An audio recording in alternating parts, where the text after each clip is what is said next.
I'm Joyce Mabikanobu Mangwa is on sign language, and these are our leading stories tonight. Over 7,000 capped at Midland State University's 27th graduation ceremony.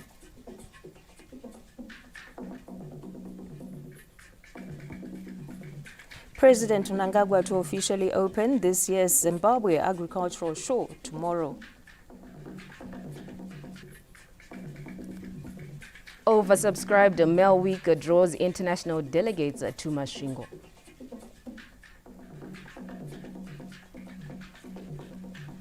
And in sport, FNB T20 series begins as Zimbabwe start their campaign against South Africa on Saturday. And now we give you these and more stories, but we start off with our leading story. Now, the drive to achieve gender equity is bearing fruit, with females outnumbering males at this year's graduation ceremony for the Midland State University MSU. The ceremony, presided over by MSU Chancellor President Emmerson Mnangagwa, was held at the university campus in Kwekwe this Thursday. Our chief correspondent Ruben Barwe gives us more.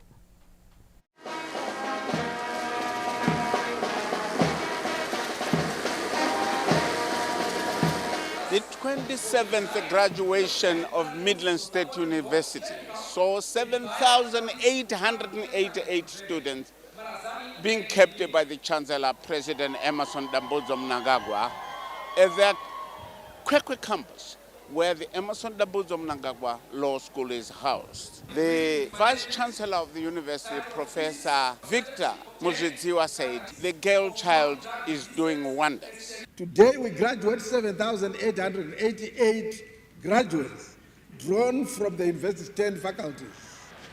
Of this number, Your Excellency and Chancellor, 55% are female and 45% are male. 6,631 are graduating with honors degrees. 1,027 are graduating with master's degrees. We have 19 doctorate graduates and 4 international students among those who will be graduating today. The Faculty of Law, for the second year running, has won the international accolades. And thanks to the birth of this law school and what the university is doing is working with a spring. The MSU Mute Court team was crowned world champions at the 18th Nelson Mandela World Mute Court competition held at the United Nations headquarters in Geneva, Switzerland in July. The university is proud of the technological innovation. 39% of graduates graduate with degrees in critical skills disciplines, mainly STEM discipline. Another significant achievement is the graduation today of our inaugural course of the Bachelor of Biomedical Sciences, Bachelor of Engineering, honors degree in Electrical and Electronic Engineering, and the Bachelor of Engineering in Fuels and Energy Engineering programs. This achievement speaks to our responsiveness to Zimbabwe's human capital needs in strategically important areas that improve our scientific capabilities. People have heard of community gardens. They've heard of community pools where fishery is being done, and the university cannot be found wanting, said Professor Muzvidziwa. National fish consumption, now estimated between 85,000 and 95,000 tons annually, against domestic production of only 35,000 to 40,000 tons. This project positions the university to help close a significant national supply gap and should be able to cover Zimbabwe's annual protein deficit and improve food security. Notably, some of the graduates at this year's graduation ceremony included the wife of the Vice President, Dr. Minityoba Francesca Baloyi Chiwenga, who was kept by the Chancellor President Mnangagwa. Also, one of the founders of this university, Advocate Kenan Dube, was also kept. Hear them speak. I'm very happy. It has been a long journey. and it challenged me to research and think deeper but I'm so happy about the achievement that I did today. And the support you got? I got the support from the family, my husband, of course, from the people at work, the supervisors, the university, and a lot of people, my colleagues that I studied with, because it was a taught first and then research. So I got a lot of support, and I appreciate that. It has been a journey of strategic significance. I started this university, I set up the systems and quality checks, and I came back to test the systems which are established. And here I am at the highest level of a doctorate. The ZBC could not be found one day. Two of her employees, that is Ms. Bofu Martina and Admire Mungu, were also kept, getting the Masters of Degrees in various disciplines concerning communication. So this was a mammoth crowd. If you look behind me, you can see thousands of people who came together with the graduates to celebrate this important day. Ruben Barwe, ZBC News, at the Kwekwe campus of Midlands State University in Midlands. Zimbabwe's tertiary institutions are changing their physical landscape, with cranes, concrete and construction teams becoming part of a wider drive to build modern campuses that match the country's growing demand for transformative higher education. Wellington Makonese with that report. Here at the Midlands State University Kwekwe campus, new structures are changing the skyline, marking another chapter in the growth of a campus that was commissioned last year. What we have in this infrastructure is world-class facilities which match global standards. So if you travel across Africa, you will not find a law school that matches the standards that we have set up in this law school. So the infrastructure is matching the standards of legal education that this university and this country is maintaining. As part of the broader infrastructure and campus development strategy, new infrastructure is taking shape right here in Kwekwe campus, which is being constructed in a phased approach to accommodate the increased enrollment and a wider academic footprint. While the law school has since moved to this campus, two more faculties, that is the Faculty of Beauty Environment as well as the Faculty of Agriculture, will be completed during the second and third phase of construction. As part of phase one, we started with the development of the law school. So we constructed the law school and we completed last year, and that led to the commissioning by His Excellency Dr. Idi Mnangagwa. So post the commissioning, we have focused on finishing of the law school. So we have finished the lecture theaters, we have finished the moot court, we have finished the staff offices, seminar rooms, tutorial rooms to match world-class standards. These developments are not happening in isolation. Modern tertiary institutions across the country are being designed as complete industrial packages, combining lecture space, student services, technology, and facilities that support research and innovation. We are building teaching infrastructure. We are putting up research infrastructure. We are making sure that there is living infrastructure, hostels. If you go to Manicaland University, you will see we are putting up hostels. If you go to Great Zimbabwe University, we are putting up laboratories and we are putting up innovation facilities. And we are doing that across the whole country. If you go to Gwanda State University, you find out that we have put up state-of-the-art mining complex with equipment that is good enough to test for minerals. And we are also putting up an agricultural complex, again at Gwanda State University. According to NDS2, we spoke about improving digital infrastructure, improving curriculum infrastructure, improving physical infrastructure, and improving also research infrastructure. All that is because of His Excellency the President, who has supported development of infrastructure in our institution more than has ever happened since independence. You can see the rate at which infrastructure is coming up. The story of Zimbabwe's tertiary education through the Heritage-Based Education 5.0 is no longer fixated on the expanding enrollment, but on the quality of infrastructure that is being built to carry Zimbabwe's future. Wellington Makonese, ZBC News, Kwekwe. Vice President Colonel retired Dr. Kembo Mohadi says Zimbabwe's livestock sector is making significant strides in improving genetics, with local breeders increasingly producing animals capable of competing on the international market. The Vice President was speaking after touring some of the stands at the ongoing 116th edition of the Zimbabwe Agricultural Show in Harare. The 116th edition of the Zimbabwe Agricultural Show is in full swing as the visitors tour various stands as it explores the nexus between agriculture, technology and commerce.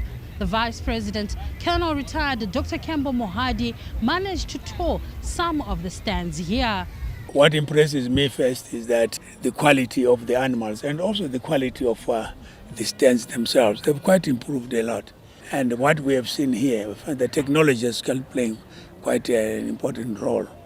Initially, before we came to this section, we saw those hydroponics.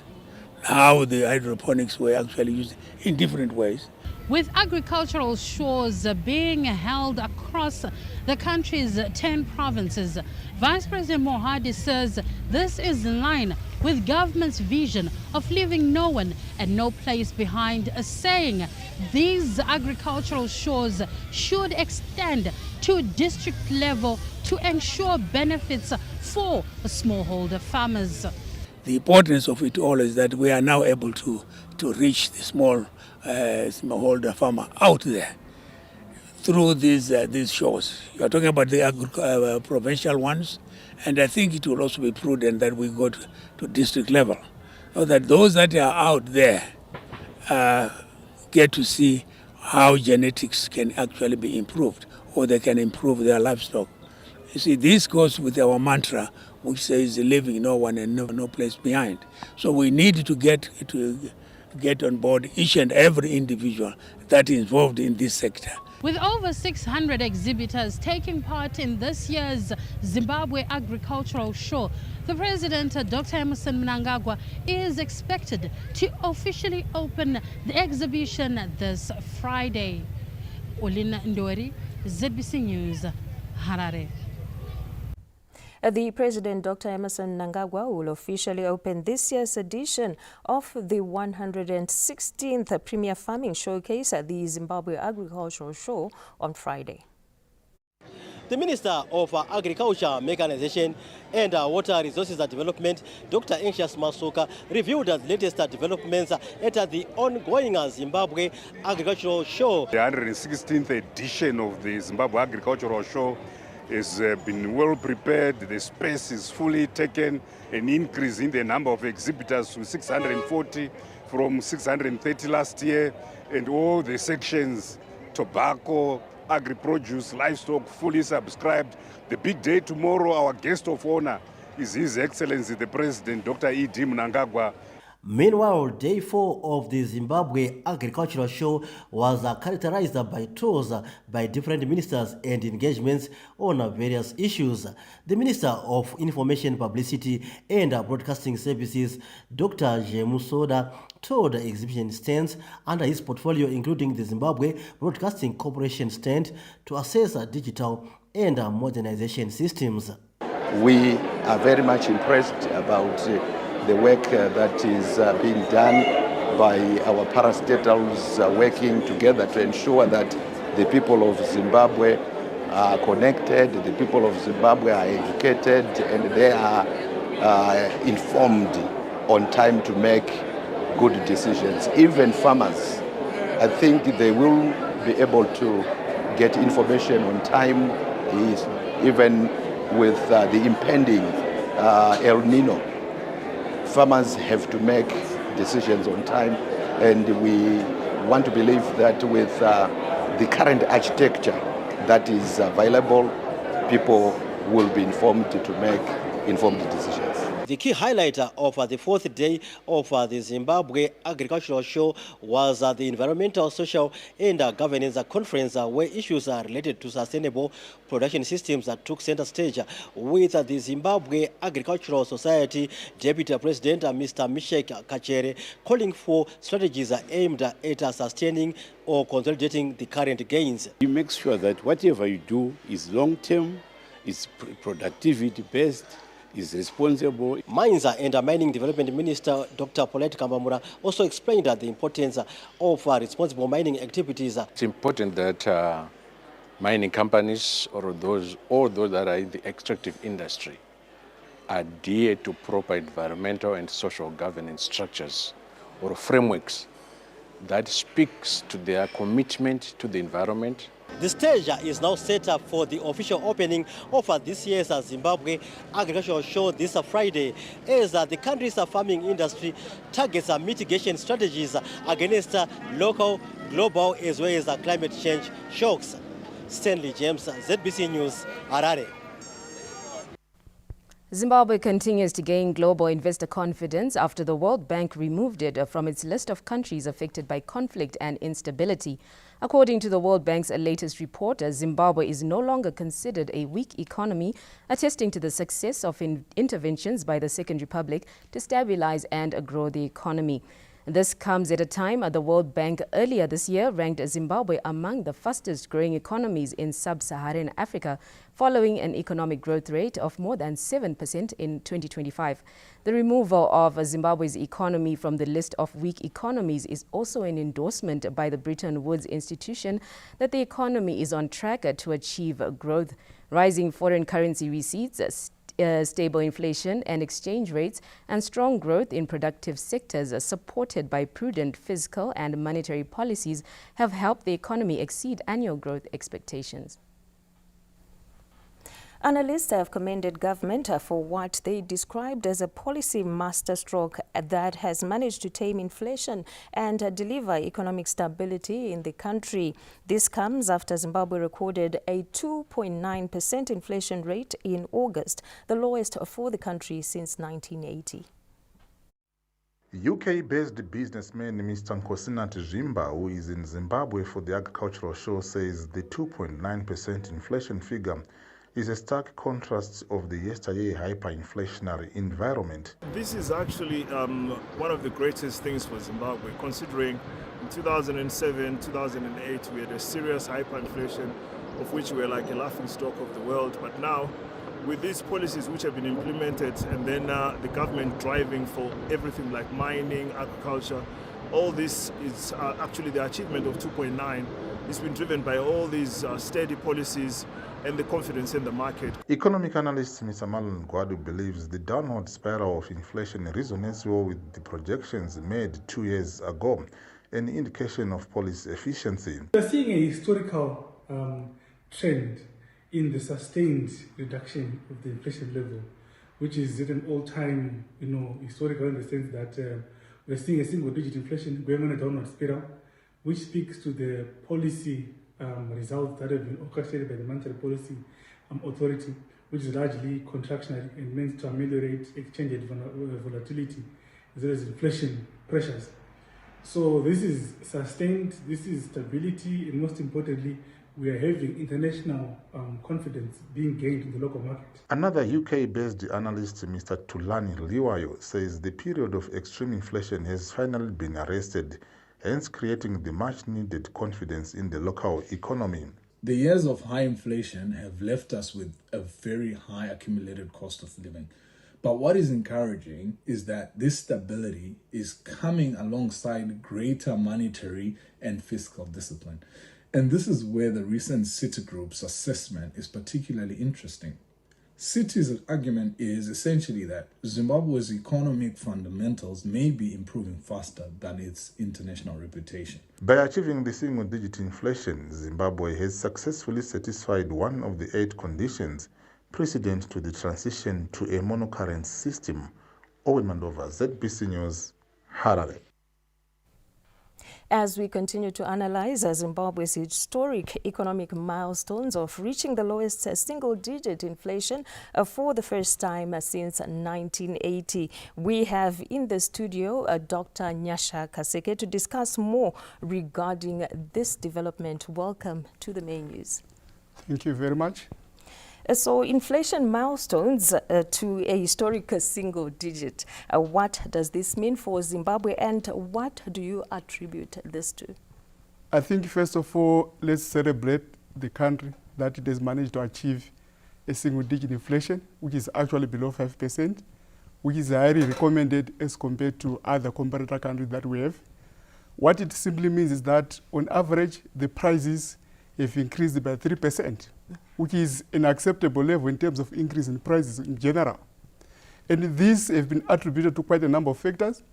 One is to do with tight fiscal policies that we have in the country, which have actually resulted in the stability in terms of the policies that we're implementing, as well as also the issue to do with the exchange rate and also the issue to do with currency stability, which is also attributed to the policies that are also being implemented by our monetary authorities in the form of the Reserve Bank. Let's actually commend them for what they are doing at the moment for us to be able to achieve stability in the exchange rate, because in the past, what has been causing the problem was the issue to do with exchange rate instability. And this was actually causing havoc in terms of what has been happening in the price of commodities, because all the prices were actually pegged in terms of what was happening in the movement of the exchange rate. So the tapping of those actual EU movements that were happening, the issue to do with the parallel market actually fueling what was happening, I think is now a thing of the past. With the current government, I think let's commend them for what they are doing for us to achieve that stability. Even if you look in terms of what the international monetary institutions are saying, they are also actually referring to Zimbabwe as one of the fastest growing economies. We have actually grown by more than 70%, which other countries have actually failed to achieve. So this is actually commendable if you look in terms of our Second Republic and also the policies that we are implementing as a country. Indeed, a milestone worth celebrating. Now, what are the expected outcomes of a single-digit environment in Zimbabwe? I think if you look in terms of the case of Zimbabwe, we are now looking forward for expansion in terms of the markets.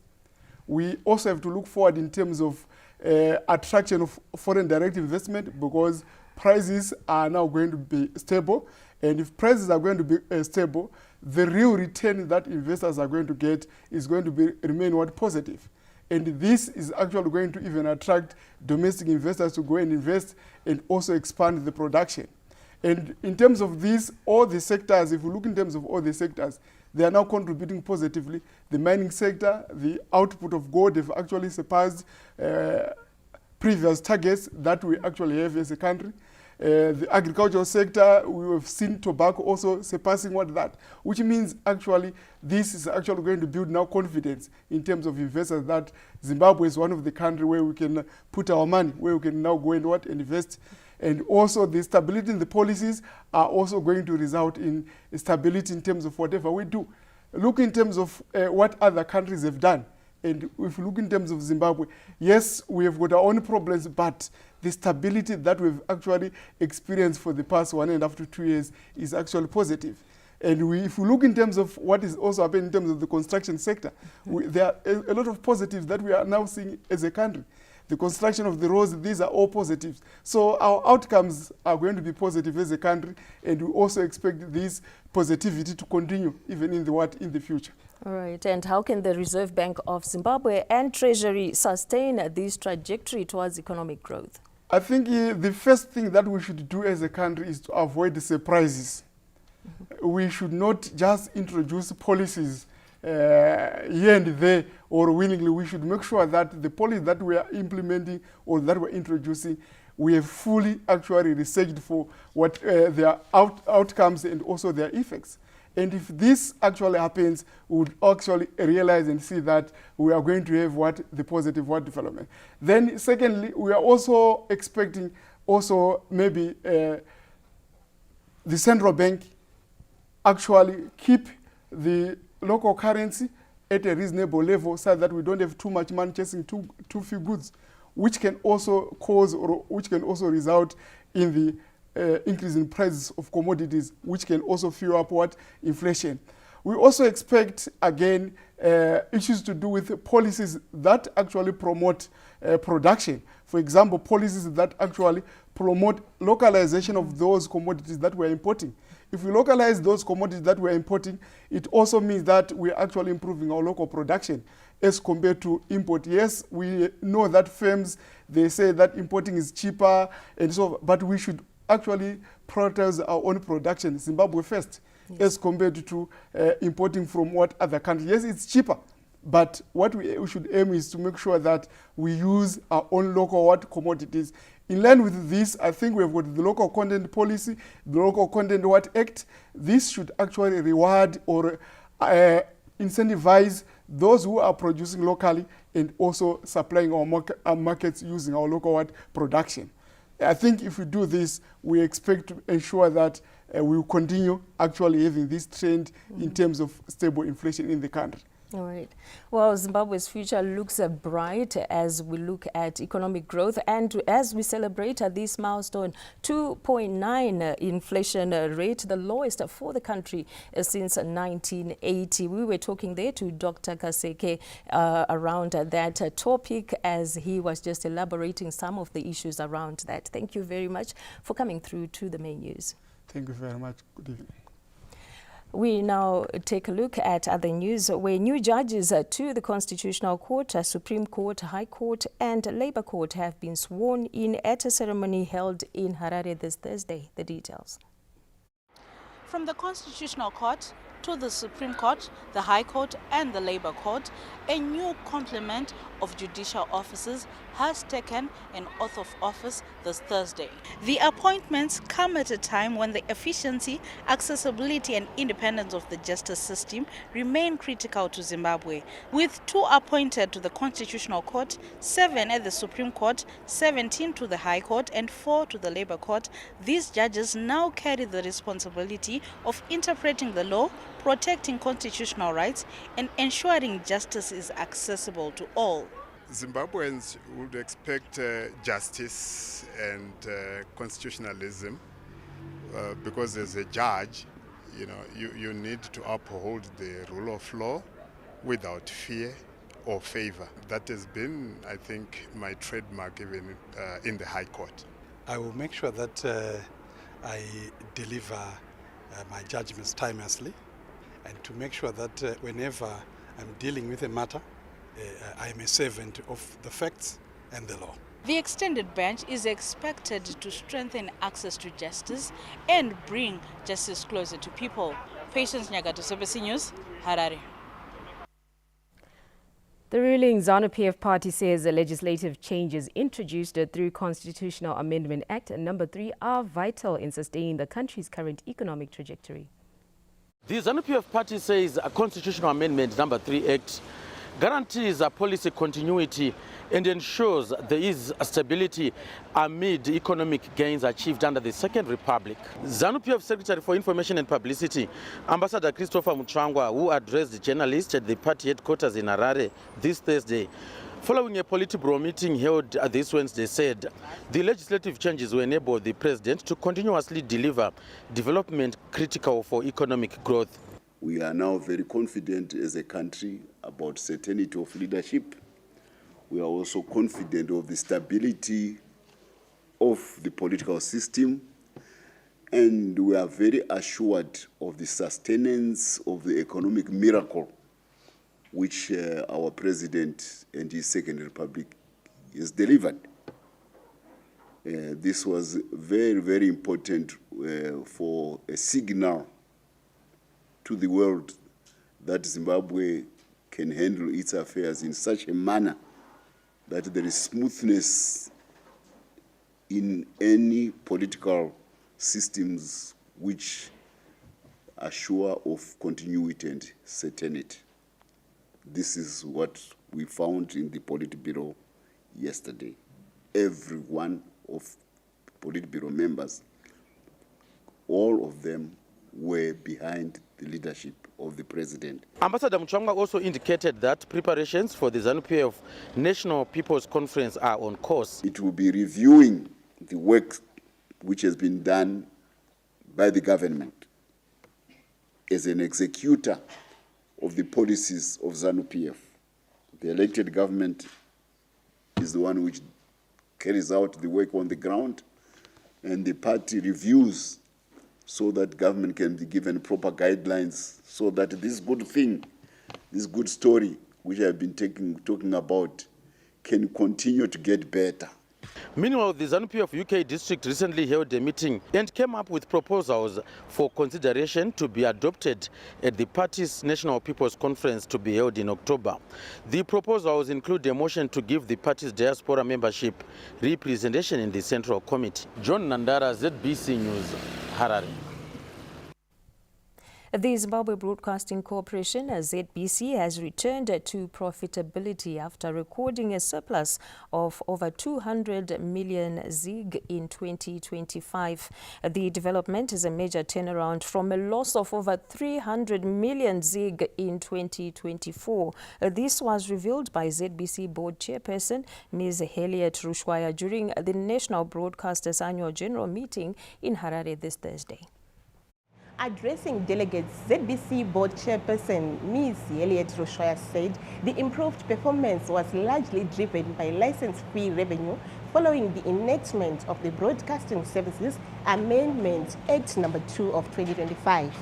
This turnaround was anchored by the enactment of the Broadcasting Services Amendment Act No. 2 of 2025, gazetted on 23 May 2025, and brought into operation on 15th of July 2025, which integrated vehicle radio license collection into the motor vehicle licensing and insurance renewal process. The reform drove license fee revenue to over ZiG 1.2 billion for the year, almost 3 times the prior year's collection, significantly strengthening the corporation's financial position going into 2026.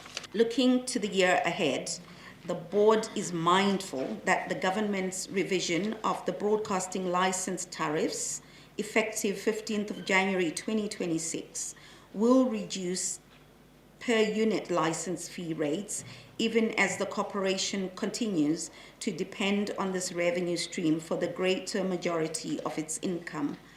The board and management are therefore prioritizing revenue diversification, strengthened commercial performance, digital monetization, and continued cost optimization to safeguard the corporation's financial sustainability.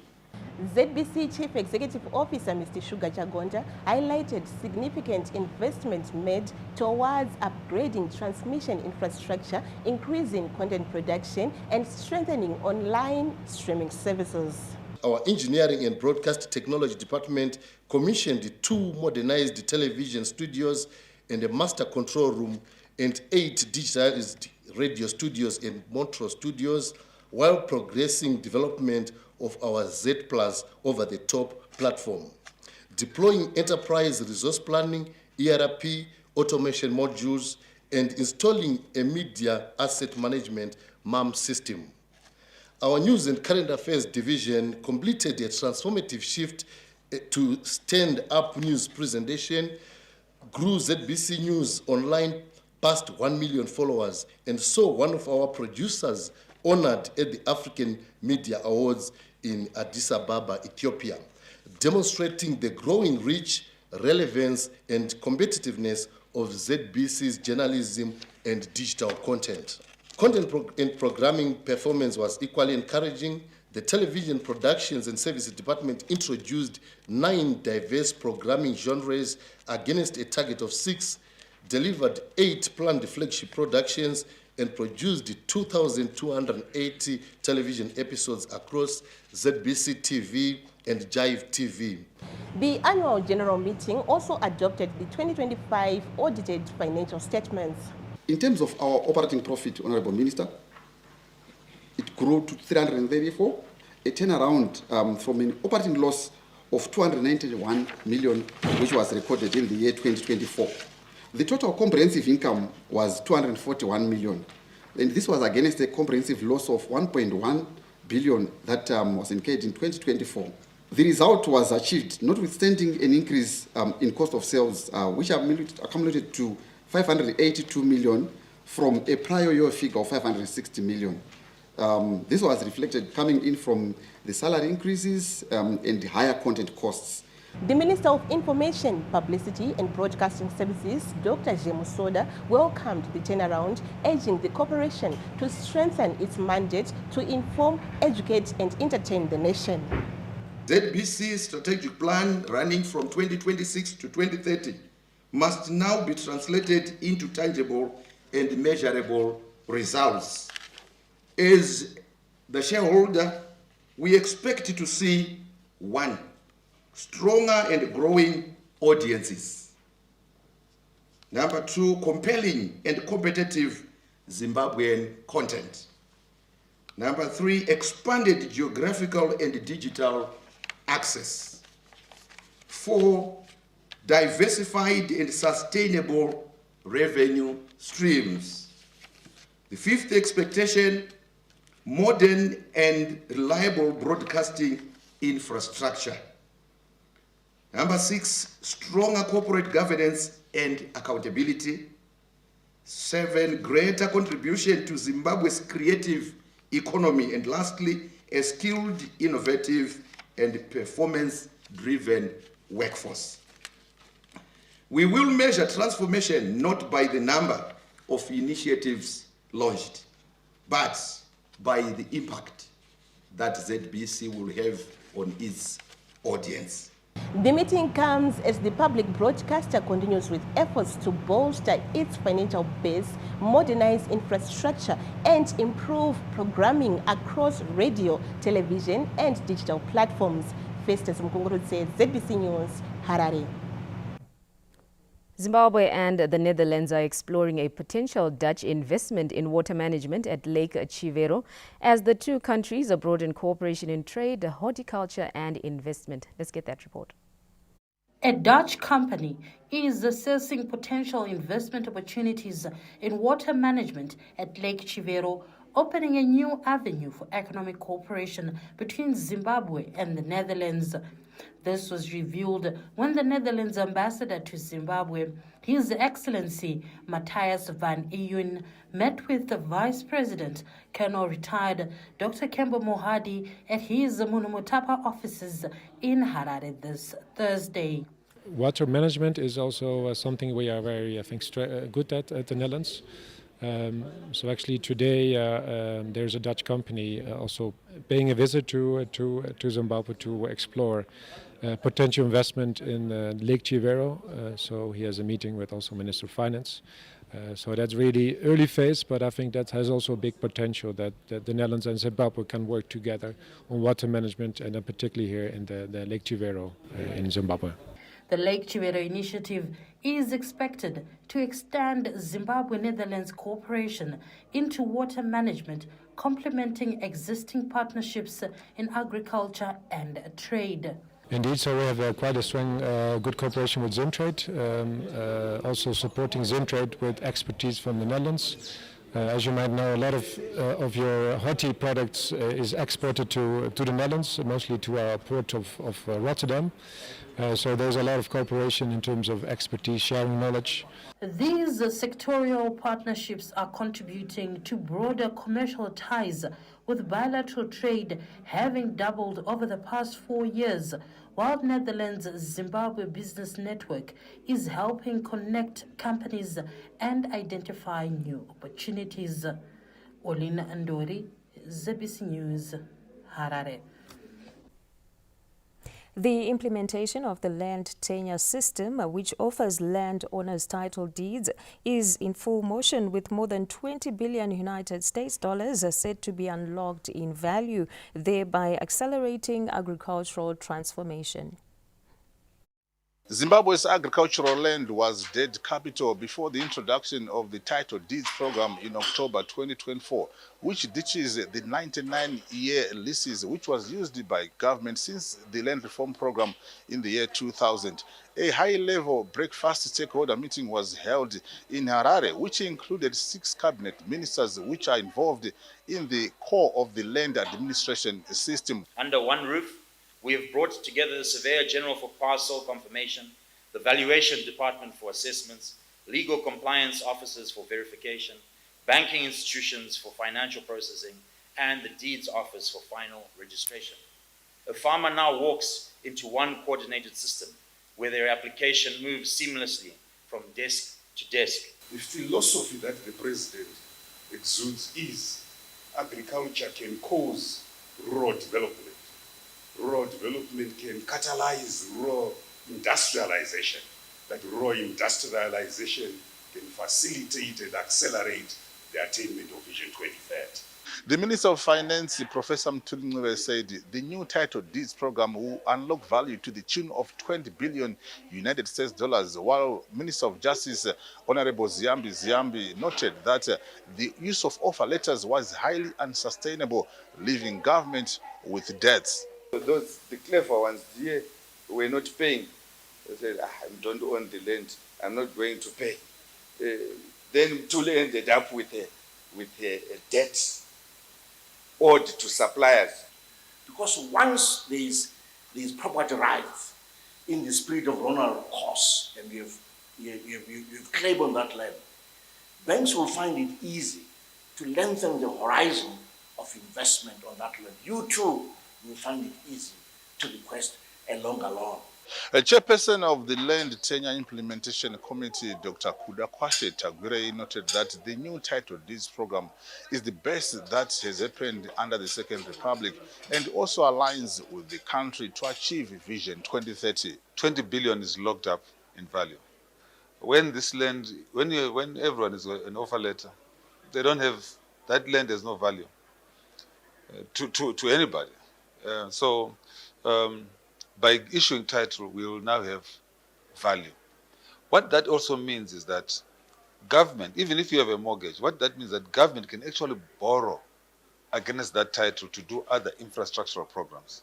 So this is how this is going to revolutionize the country. So roads can now be maintained in all those provinces, rural provinces, where all these farmers were, because the government is able to borrow. Previously, they couldn't. A Minister of Local Government and Public Works, Honorable Daniel Gaure, said the illegal distribution of land which is happening in the country is a threat to the Title Deeds program and warned perpetrators to desist from such acts. What are we doing to our land?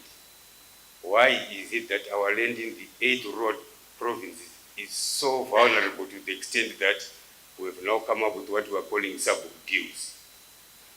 That sub-book, one can broker, one go take a piece of land for $100. The Title Deeds program has so far processed 1,800 deeds and is gaining momentum as the Second Republic continues with policies that enhance economic growth and development. Owen Mandova, ZBC News, Harare. And for more news, you can log on to our website, that is www.zbcnews.co.zw. You can also visit our X handle, that is at ZBC News Online. You can like, follow, comment, share on our Facebook page, that is ZBC News Online, and our YouTube channel, which is ZBC News Online. And remember, all ZBC television content and radio stations are now available on our new OTT platform, Z+. And now here are the stories still to expect in this bulletin. Oversubscribed Mel Week draws international delegates to Masvingo.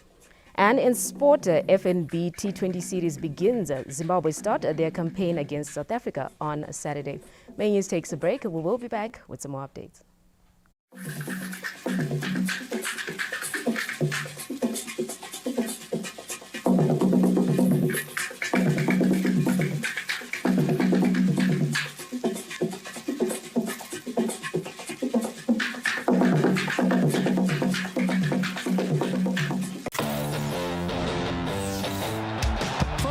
this stage.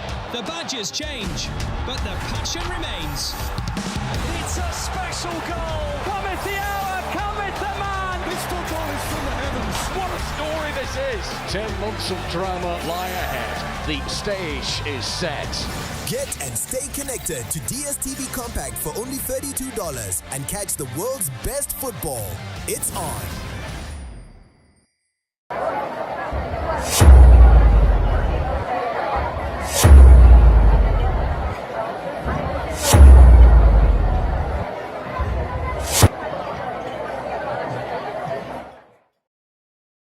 A title deed is more than a paper. It is capital. It is security.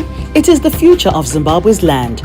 The Land Tenure Implementation Committee invites business, banking, and agricultural leaders to a high-level stakeholder breakfast meeting.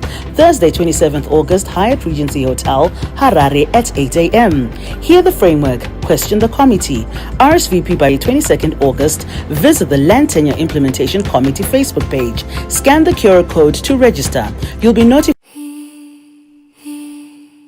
There has never been a better time to fly between Zimbabwe and the United Kingdom. Enjoy Air Zimbabwe's promotional fares available for travel up to the 15th of November. Fly from London to Harare from just £490 one way or £675 return. From Harare to London, fares start from only $495 United States dollars one way or $890 with return. Flights depart Harare every Wednesday, Friday, and Sunday, while flights from London operate every Monday, Thursday, and Saturday. Whether you're traveling for business, visiting family and friends, or simply coming home, enjoy the convenience of flying direct with the warmth and care that makes every journey special. Book today at airzimbabwe.aro, visit any Air Zimbabwe sales office, or contact your preferred travel agent. Fares are subject to availability, so book early to secure your seat. Air Zimbabwe, Zimbabwean hospitality in the skies.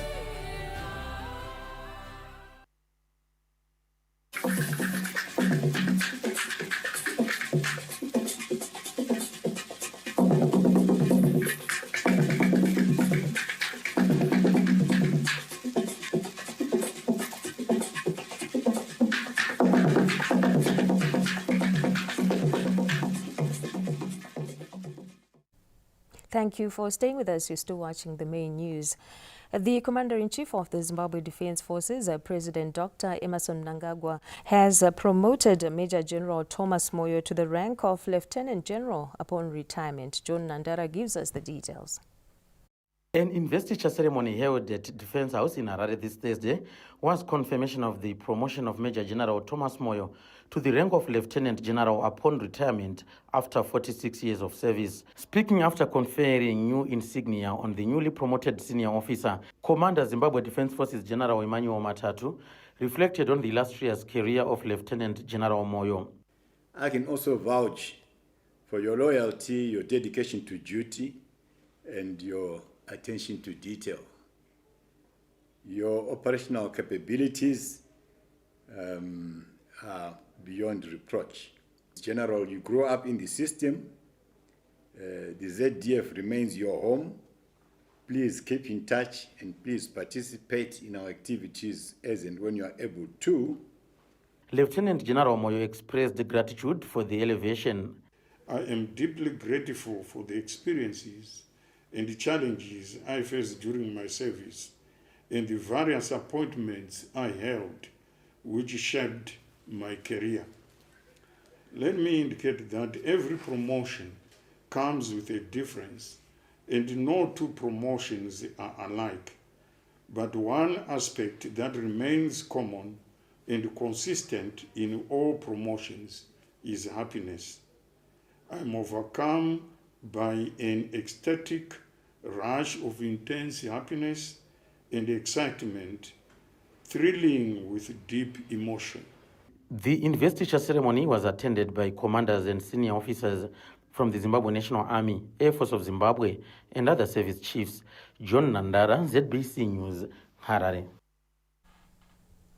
Now, viewers, take note. The National Signal Carrier Transmedia Corporation is migrating to a new reliable digital television signal.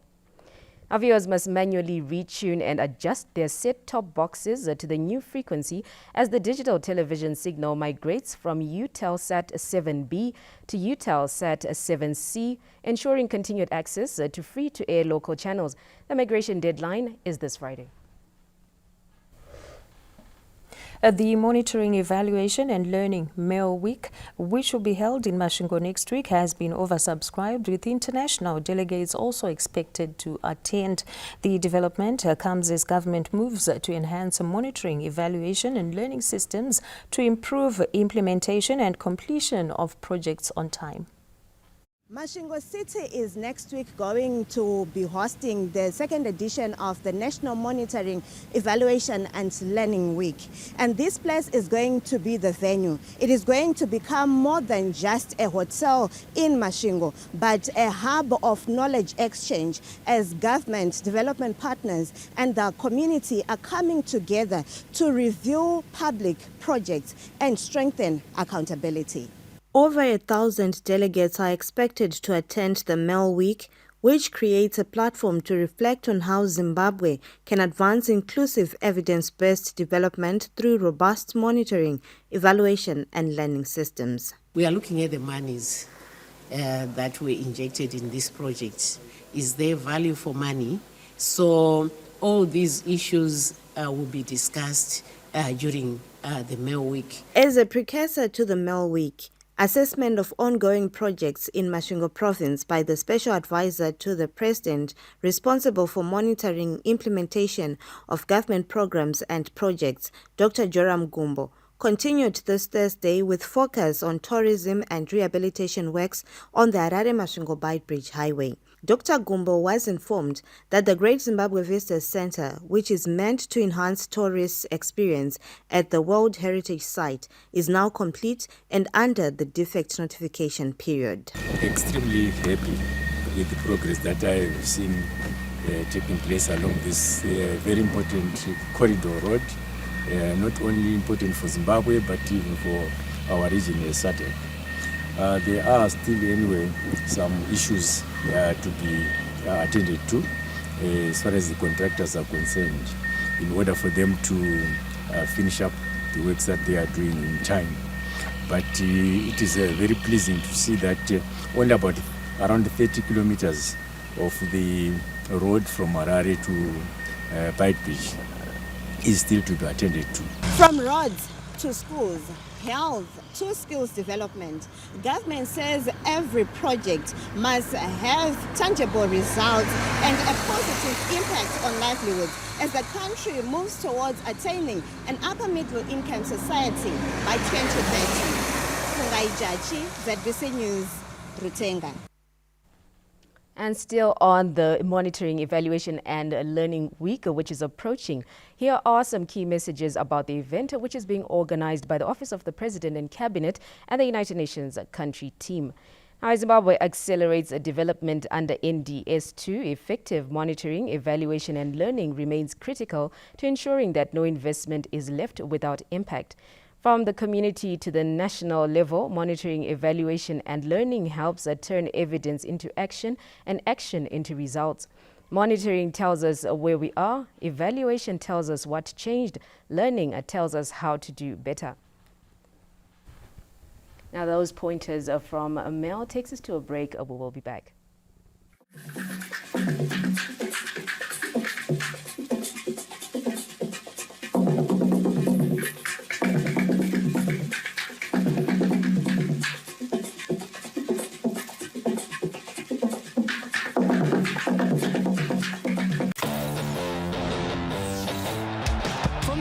Stage, the badges change, but the passion remains. It's a special goal. Cometh the hour, cometh the man. This football is from the heavens. What a story this is. 10 months of drama lie ahead. The stage is set. Get and stay connected to DSTV Compact for only $32 and catch the world's best football. It's on. 2026 Euro celebration. Lest we forget. Zimbabwe nasito pemberera rusununguko rugarene runyararo. Zimbabwe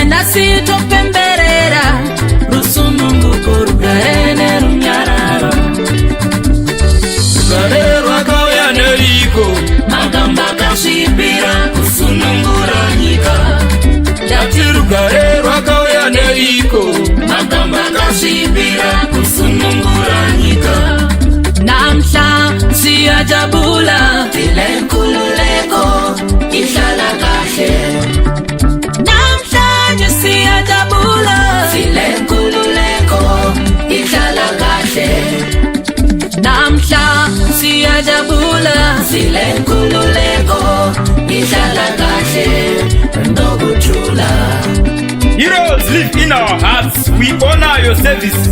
Kubazabezi kusika Limpopo. From every village, town and city.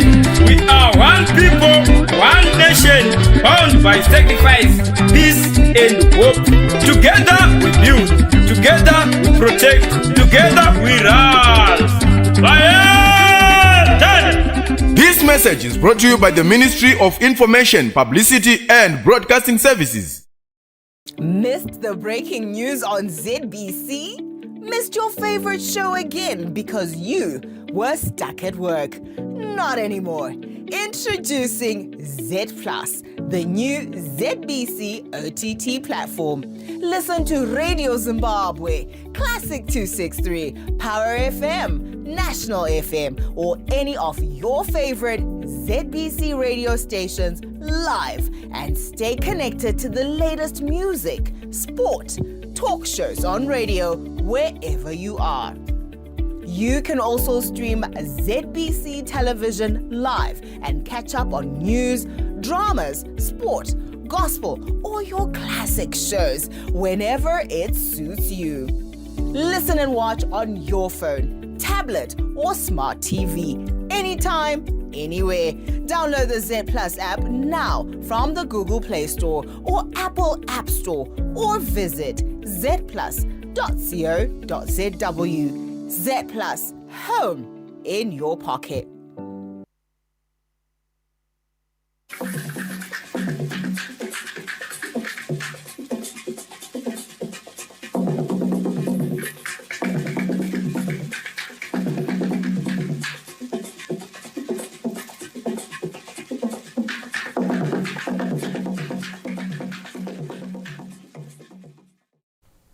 Welcome back. In business news, a South African-based conglomerate of black business people, Trillion Cut Investment, is making a positive impact in Zimbabwe amid calls for locals to embrace available business opportunities to empower themselves.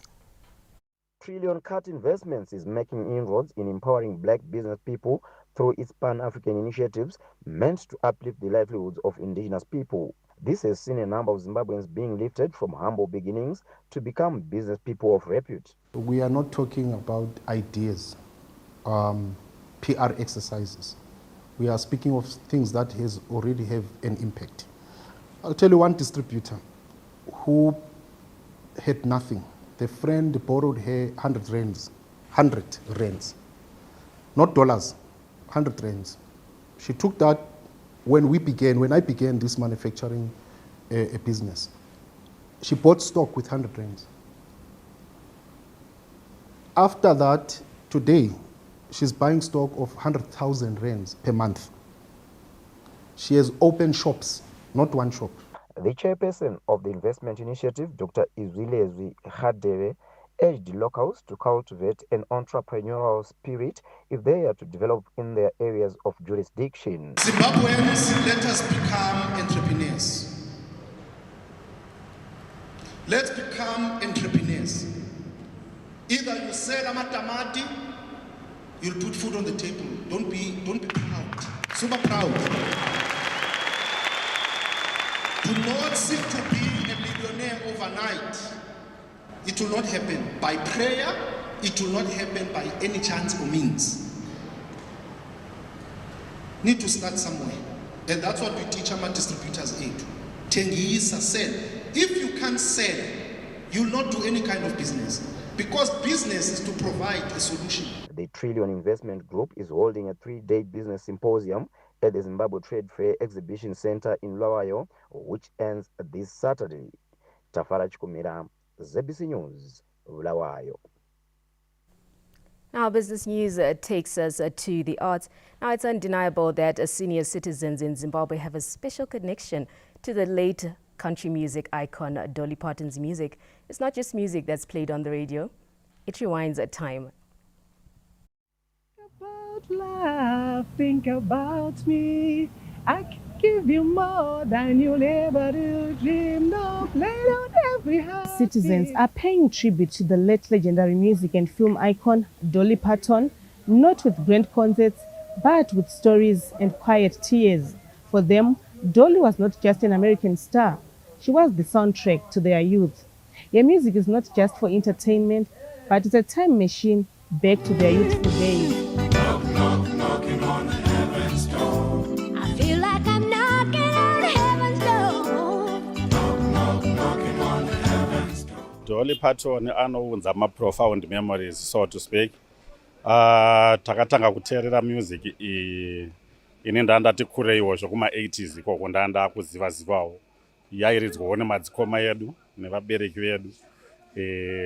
Taisanyanya kunzwa hedu chirungu, but waitongodza kuti zviri kuimbwa apa zvakanaka izvi. Joeline, Joeline, Joeline, please don't take my man. Inini Dolly ndaimufarira.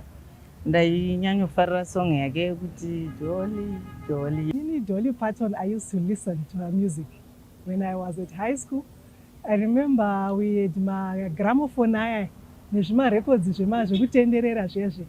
You know, I used to love the song. I was Jolene, Jolene. I know it was more like a national anthem when I was at a girls' school.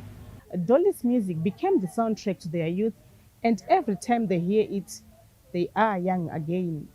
Colette Msanyera, ZBC News. Jolene, Jolene, Jolene, Jolene. Oh, I'm begging of you, please don't take my man. Well, Dolly Parton died on Tuesday at the age of 80, and her music will live on in the hearts of many. And now shifting our focus to sport, the FNB T20 International Tri-Series gets underway in Windhoek this Friday, with hosts Namibia taking on South Africa in the opening match. Zimbabwe begin their campaign against South Africa on Saturday. The Chevrons have selected a predominantly youthful squad for the series, but Captain Sikandar Raza is confident the team has enough experience to compete against two strong opponents. The youngsters also have experienced campaigners to lean on, with the return of veteran all-rounder and former captain Graham Creamer providing an important source of leadership. Even though we may have a young squad, but they have been playing and being on and off the field in a very professional way as well. So I think because of the experience and the senior guys that we have, they do sort of look up to us, how we carry ourselves, how we conduct ourselves on and off the park as well, which we're certainly helping them. So certainly having Graham Creamer back is a big plus, not just for the team, but for these kids as well, going forward, to look up to somebody, to watch him, to observe, to learn, and to emulate him as well, because he's a fantastic cricketer and a fantastic human being. The Chevrons faced Namibia in their second match on Monday before meeting South Africa again in the round-robin stage. With the next World Cup also on the horizon, Zimbabwe will be hoping the Windhoek assignment produces not only positive results but also a valuable experience for a new generation of players. Lawrence Tusira, ZBC News, Harare. From cricket, we'll look at the football scene, where Scotland Queens are dreaming of another giant killing act when they lock horns with defending Women Premier Soccer League champions Herentals Queens in a Monomotapa Challenge Cup, a round of 16 clash at Gwanzura Stadium on Saturday. After eliminating a Premier Soccer League side Cape United in the round of 32, Scotland face another standard test of character, this time in the form of Herentals, the defending Women Premier Soccer League side. But with momentum on their side, the Maboko-based side is confident of performing another giant killing act. I have managed to motivate the girls. It's a good opportunity to play against big teams. It's for exposure. So I motivate them that they should play with wholeheartedly, knowing that they are representing the team. So they should play with pride. In other matches on Saturday, Kwekwe Queens host Harare City at Mbizo Stadium, while Las Palmas take on Herentals under-19 at Luveve. On Sunday, Cheguti Community host Black Rhinos Queens at Fuba Jena Stadium, while FC Platinum Royals take on Correctional Queens at Mandaba. Chapungu Queens will bet on Popoma Sports Academy at Manyame Air Base. Hard Rock meet Black Mambas at Chawanda, and Maningi Academy host Faith Drive at Bikita Minerals. All Sunday matches are scheduled for 11 o'clock in the morning. 8 places are at stake in the country's richest knockout tournament, that is the Mulumtapa Challenge Cup, and Scotland are determined to take one of those slots. Lawrence Ruseda, ZBC News, Harare. The local organizing committee steering the Confederation of Schools Sport Associations of Southern Africa, COSASA Games, is satisfied with the level of preparedness for the competition, which kicks off in Bulawayo next week. The third post-COVID edition of the annual COSASA Games, which features junior and senior learners, returns to Bulawayo on Monday. Zimbabwe to step in after South Africa pulled out of hosting the annual competition. Local Organizing Committee Chairperson Sifas Mutune, who is also the president of the National Association of Secondary Heads, says they are confident of hosting a memorable competition. We have prepared for the games and the playing grounds. We have identified White City Stadium, where we are going to be having athletics, netball and volleyball, and football is going to be at Gifford High School. Zimbabwe hopes to continue with its medal haul after ruling the roast at the last edition held in Mbabane, Eswatini last year. The hosts will face South Africa, Eswatini, Lesotho and Namibia in the competition, which runs from the 31st of August to the 3rd of September. That report rounds up our sports news. It's now time to take a look at the weather report and forecast. It started off cloudy, windy and cool over the southern parts of the country. A good cover in Matabele South, southern parts of the Midlands, Masvingo, as well as the eastern parts of the country. This was due to the cool, moist winds that came in from the southeast coast of South Africa. Tonight, mostly clear over the northern half of the country with some windy conditions affecting the southern half of the country. Now, as we move on, we are expecting generally warm conditions over the northern areas of Zimbabwe, where we're expecting sunshine conditions, while to the south we're still experiencing cloudy and windy conditions, thereby reducing our maximum daily temperatures. Bulawayo cold at first, becoming warm as the day progresses. Same applies for Matopo, some windy conditions here and there, though it should be cold in the morning. Uganda as well, we're still expecting some windy conditions on Friday with warm daytime conditions. Masvingo briefly cloudy for Friday, so it should be cold at first and towards the evening. The Midlands area, warm daytime conditions would slightly drop on Friday. Mutare as well, Manicaland province, slightly drop in our maximum temperatures for Friday, increasing on Saturday onwards. Warmer weekend for Nyanga, though Friday should be a bit lower conditions. Maronda as well, cold at first, becoming warm by the afternoon as the day progresses. Harare, partly cloudy skies, under cold conditions in the morning, becoming warm by the afternoon. Kwekwe, cold at first, becoming warm as the day progresses throughout the forecast period. Kadoma as well, light winds should be felt time and again, though cold conditions are expected. Chinoi, warm daytime conditions to be expected as well. Lupane, it should be cold at first, becoming warm by the afternoon throughout the forecast period. As we move on, Bindura, it should be cold in the morning with chances of slight ground frost in places, becoming warm by the afternoon. Victoria Falls, sunshine is expected throughout the forecast period. Cool at first, becoming warm by the afternoon. Kariba as well, warm daytime conditions to be expected. Cool in the morning and towards the evening with some light winds here and there. That's all on weather news. Good night. Well, many thanks to the Met Department for giving us the weather report and a forecast. And that's all we had for you on the main news tonight. Enjoy the rest of your viewing.